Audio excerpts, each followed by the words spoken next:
Welcome to TFA Files TV. We are back again with the latest gossip nyaya dziri kupisa dziri kutenderera pasocial media. Pana mbuya vafara zvisingaite vachifarira kuti ivo vabatiswa pamuviri with the 23-year-old man. Vakutofunga zvekutotizira.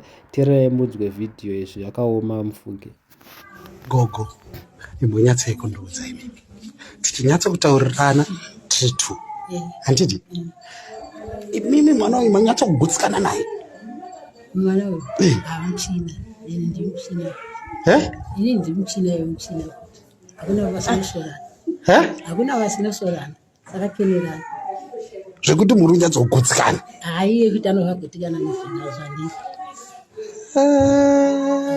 Saka zvekuti muri kutoida nhumbu yacho. Muri kutoida nhumbu yacho. Nhumbu yacho? Kana muri zvese tichifara neniwo unofara kufara ipapo. Woita sei kana ufana mwana kana zvinoita? But mwana akamudiki gogo. Mwana mudiki. Ini handisati ndamuona hangu handinyatsa kumuziva. Asi imimi mirai. Imimi mwana uyu mukamuona.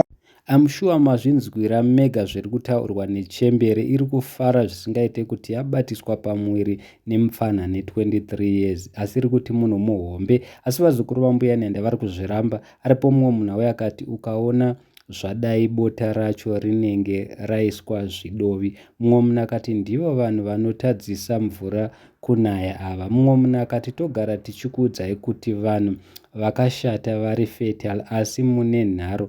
Mumwe munhu akati instead of learning from our elders we are sleeping with them. Mumwe munhu akati mbuya kudzidzisa mwana zvisizvo.